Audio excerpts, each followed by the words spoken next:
Hello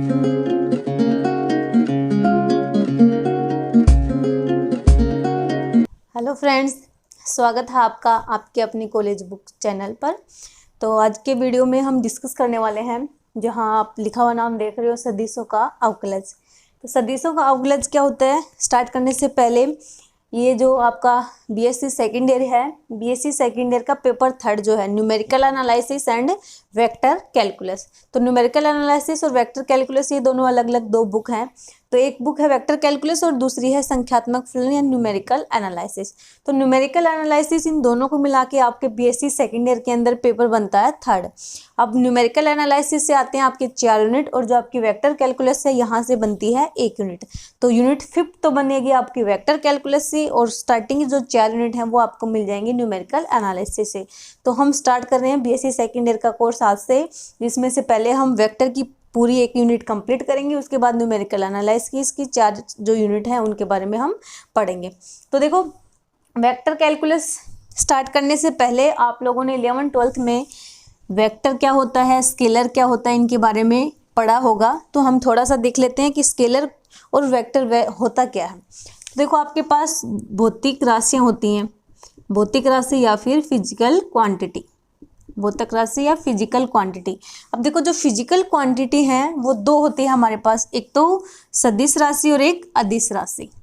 यानी कि ये है अदिश राशि एंड सदिश राशि, अदिश राशि और सदिश राशि। ये है स्केलर क्वांटिटी और ये हो जाएगी वेक्टर क्वांटिटी। अब देखो, scalar quantity and vector quantity होता क्या है, इनको कैसे हमें मालूम चलेगा, कैसे हम पता कर सकते हैं कि जो है वो स्केलर है या फिर वेक्टर है। तो स्केलर क्वांटिटी, अब जो क्वांटिटी है उनमें हम 2 चीज़ देखते हैं, एक तो हम देखते हैं उसकी डायरेक्शन यानी कि उसकी दिशा या फिर डायरेक्शन, दूसरा हम देखते हैं उसका परिमाप या मैग्नीट्यूड, परिमाण या फिर उसका मैग्नीट्यूड। अब देखो, जिस राशि का हमें क्या फाइंड है, परिमाण, मैग्नीट्यूड, मैग्नीट्यूड अगर हम उसका फाइंड कर सकते हैं, डायरेक्शन अगर हमें नहीं मालूम, जिस भी राशि की जिस भी क्वांटिटी का मैग्नीट्यूड फाइंड है लेकिन उसकी डायरेक्शन का अगर हमें नहीं पता, तो वो जितनी भी वैल्यू हैं सारी क्या होती हैं, अदिश राशि, स्केलर क्वांटिटी। ऐसे ही सदिश राशि क्या हो जाएगी, जिसमें आपको डायरेक्शन भी पता हो, उसकी दिशा या डायरेक्शन, और उसका परिमाण या मैग्नीट्यूड, उसका परिमाण या मैग्नीट्यूड दोनों अगर हमें मालूम हो, दोनों अगर हम फाइंड कर सकते हैं, तो क्वांटिटी जो है किस में आ जाएगी, सदिश में। तो क्या था, फिजिकल क्वांटिटी होती है ये 2, एक तो सदिश और एक अदिश, स्केलर एंड वेक्टर। तो स्केलर के अंदर हमें डायरेक्शन नहीं मालूम, हमें परिमाप पता होता है, लेकिन इसमें हमें डायरेक्शन और परिमाप दोनों अगर मालूम है तो वो आती है आपकी सदिश राशि। अब जो आपकी बीएससी सेकेंड ईयर की बुक है वेक्टर कैलकुलस या डिफरेंशिएशन ऑफ वेक्टर्स या वेक्टर कैलकुलस जो है, उसके अंदर हम बात करेंगे ओनली किसकी, सदिश की। अदिश की उसमें बात नहीं होगी, अदिश के बारे में हम डिस्कस नहीं करेंगे, हम सिर्फ और सिर्फ वेक्टर वैल्यू के बारे में ही डिस्कस करेंगे। तो पहले हम देख लेते हैं क्या कि सदिश फलन क्या होता है।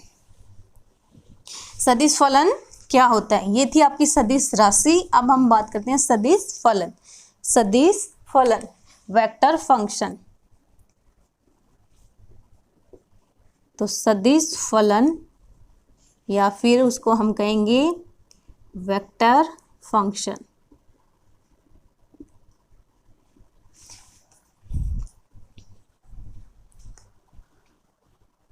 तो आप देखो सॉरी, सदिश फलन या फिर वेक्टर फंक्शन।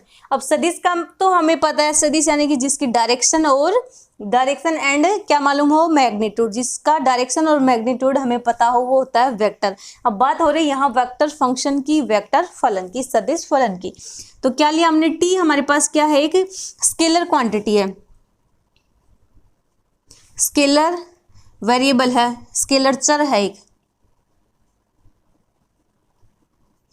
क्या है, एक अदिश चर। टी हमने क्या ले लिया कि टी है हमारे पास एक अदिश चर। अब इस अदिश चर टी की वैल्यू जो है, यदि हमें किस में मिल जाए, एक सदिश आर, एक वेक्टर आर के अंदर इस टी की कोई आर है आपके पास जो है क्या है, वेक्टर है, वेक्टर।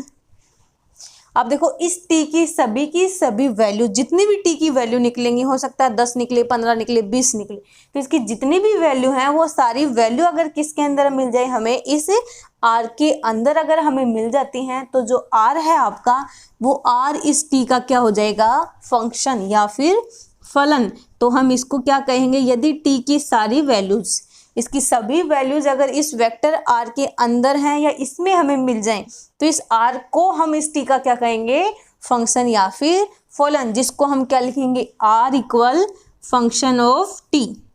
तो ये क्या आ जाएगा, R equal function of T. कब, जब टी की यहाँ वैल्यू रखने पर हमें आर के टी के यहाँ जो वैल्यू रखी है आपने वो सारी की सारी किस में आ रही है, आर के अंदर आ रही है, तो आर क्या हो जाएगा, इसका फंक्शन ऑफ टी। या फिर आप इसको ऐसे भी बोल सकते हो, आर किस के आ रहा है, फंक्शन ऑफ टी के इक्वल है। ये तो था सदिश फलन। कब, जब देखो जब टी की यहाँ आपने वैल्यू रखी कोई भी और सारी की सारी वैल्यू आर में मिल रही है। दूसरी कंडीशन क्या है, टी के अंदर टी की वैल्यू रखने पर यदि हमें आर की क्या मिल जाए, डायरेक्शन और उसकी लेंथ का पता लग जाए। टी की वैल्यू रखने पर टी की सारी वैल्यू तो आए किसमें, आर में आए। दूसरा, टी की वैल्यू रखने पर यदि हमें इस आर की क्या हो, उसकी डायरेक्शन और उसकी लेंथ अगर हमें पता लग जाए, तो क्या हो जाएगा, R equals to function of T, क्योंकि आर है हमारा वेक्टर वैल्यू और टी क्या है, स्केलर वैल्यू। क्योंकि वेक्टर लेंथ का मतलब यहाँ हो गया उसका मैग्नीट्यूड और डायरेक्शन, तभी तो ये क्या होगा, एक सदिश होगा, तभी तो इसको हम वेक्टर बोल सकते हैं। तो टी की सभी वैल्यू आर में हो और टी की वैल्यू रखने पर अगर हमें आर क्या मिल जाए, आर की डायरेक्शन और उसकी लेंथ को हम फाइंड कर सकते हैं, तो ये क्या हो जाएगा, R equals to function of T. तो ये तो हो गया सदिश फलन। दूसरी चीज देखो, यहाँ पर हमने टी की जितनी भी वैल्यूज रखी, आर की जैसे टी की 1 रखी, 2 रखी, 3 रखी, 10 रखी, 50 रखी, जितनी भी आपने टी की वैल्यू रखी, उन टी की वैल्यूज के लिए अगर आर का मान क्या आए, सबके लिए सेम आए। इन द सेंस आपने टी 1 रखा, हो सकता है टी 1 रखा तो आर का मान भी 1 आया, टी की वैल्यू आपने 2 रखी तो आर का मान भी कितना आया, 1 आया, टी की वैल्यू 3 रखी तो भी आर का मान कितना आ रहा है, 1 आ रहा है, 4 रखी तो भी 1 आ रहा है। यानी कि टी की सभी वैल्यूज के लिए अगर हमें आर की वैल्यू क्या मिल रही हो, सेम मिल रही है, सबके लिए टी की हर एक वैल्यू के लिए अगर आर जो है आपका सेम आ रहा, आर की वैल्यू सेम आ रही है, उस कंडीशन में हम इस आर को क्या बोलेंगे, एक मानी फलन। टी का क्या हो जाएगा, ये एक मानी फलन, या फिर हम बोल सकते हैं क्या, सिंगल वैल्यूड फंक्शन। तब ये क्या हो जाएगा, अगर आर जो है टी की हर एक वैल्यू के लिए सेम वैल्यू दे, कि आर का मान सभी के लिए सेम आए टी के मान के लिए, तो आर तब क्या हो जाएगा, single valued function. Otherwise T के सभी वैल्यूज अगर आर के अंदर हैं तो आर क्या हो जाएगा, फंक्शन ऑफ टी। तो ये था हमारा सदिश फलन। अब इसका हम पढ़ते हैं डिफरेंशिएशन ऑफ ए वेक्टर। तो डिफरेंशिएशन ऑफ ए वेक्टर, तो सदिश का अवकलज क्या होगा।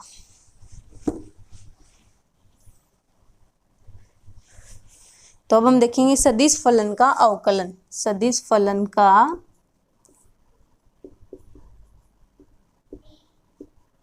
अवकलन, या फिर आप बोल सकते हो उसका डेरिवेटिव, अवकलज। सदिश फलन का अवकलज या डिफरेंशिएशन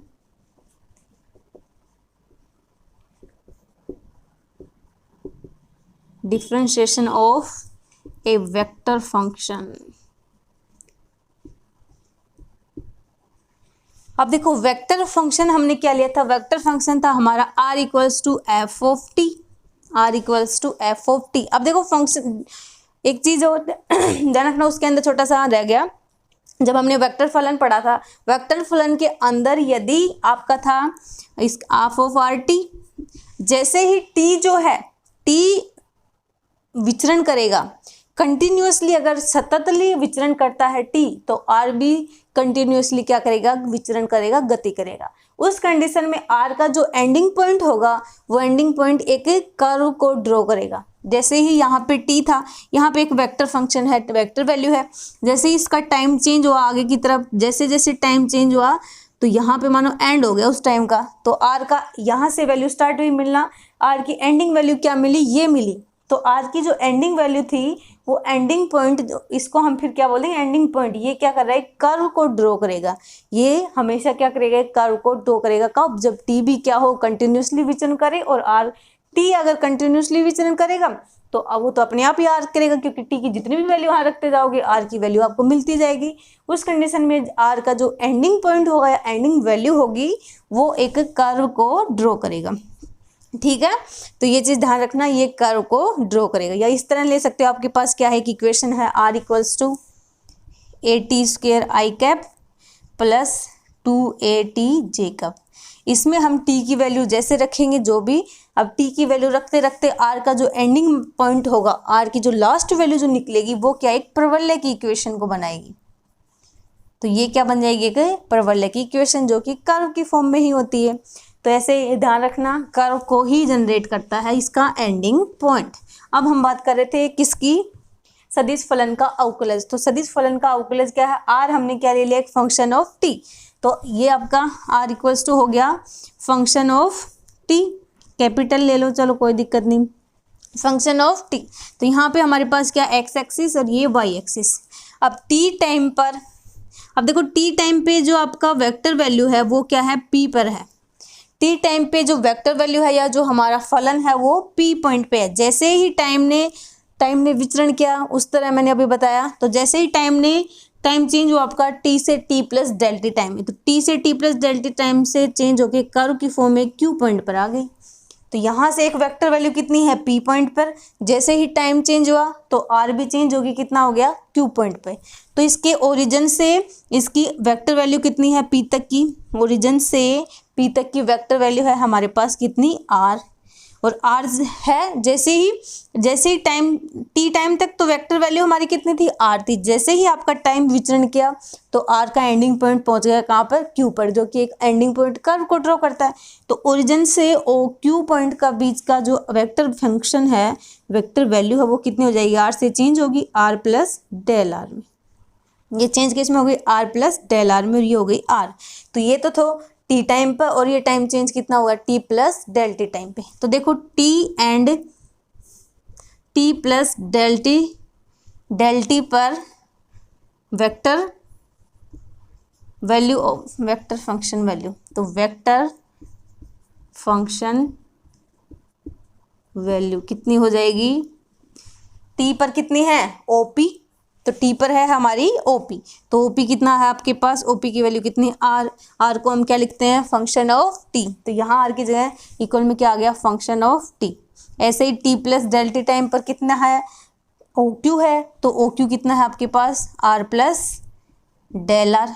अब देखो जब हम आर को लिख रहे हैं फंक्शन ऑफ टी, तो आर प्लस डेल आर को भी क्या लिख देंगे, ये भी चेंज किस में हो जाएगा, F of T plus del T में।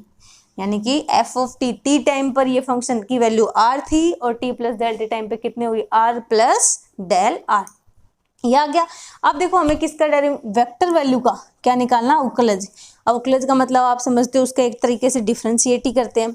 अब देखो डिफ्रेंशिएट करना है मतलब किसका, आर वेक्टर का, और वेक्टर कितनी, वेक्टर क्या है आपके पास यहाँ पे, आर। इसका मतलब हमें डी आर निकालना है। अब डी आर कैसे निकाल सकते हैं, आप देखो डी आर निकालोगे आप जब, तो डी आर आपका क्या आ जाएगा, डी आर निकालना हमें कुल मिला के, क्योंकि हमारी वेक्टर वैल्यू कितनी है, आर है, और इसका क्या करना, हमें अवकलज करना है, यानी कि इसका डिफ्रेंशिएट करना है। तो इसका डेल आर निकालेंगे। अब डेल आर कैसे निकाल सकते हो, देखो यहाँ आपके पास है आर प्लस डेल आर, और यहाँ कितना है, आर। इसका मतलब यहाँ से डेल आर निकालना चाहें तो हम इसमें से इसको माइनस कर देंगे, तो हमारे पास डेल आर आ सकता है कि हम क्या कर देंगे, अगर ओ क्यू में से माइनस कर दें ओ पी, तो कितना आ जाएगा, R plus del R minus R. यह आ गया, जिसको हम क्या लिख सकते हैं, इस फॉर्म में, फंक्शन की फॉर्म में लिख सकते हैं। तो डेल आर को हम डिफ्रेंशिएट कर दें किससे, डेल टी से। इसको हम डेल टी से डिवाइड कर दें दोनों तरफ से, तो ये भी कितना हो जाएगा, R plus del R minus R, जो कि क्या हो जाएगा, डेल टी से दोनों तरफ डिवाइड किया। इसको फंक्शन के रूप में लिखेंगे तो ये हो जाएगा F of T plus del T minus function of T upon में कितना आ जाएगा, डेल टी। अब डेल को हटाने के लिए डिफ्रेंशिएट कर रहे हैं, इस पर लिमिट लगाएंगे, तो del T tends to 0 limit लेने पर इसकी लिमिट लगाएंगे तो ये हो जाएगा limit del T tends to 0 del R upon del T equal limit del T tends to 0 F of T plus del T minus F of T upon del T. अब देखो ये आ गया आपके पास limit del R upon del T.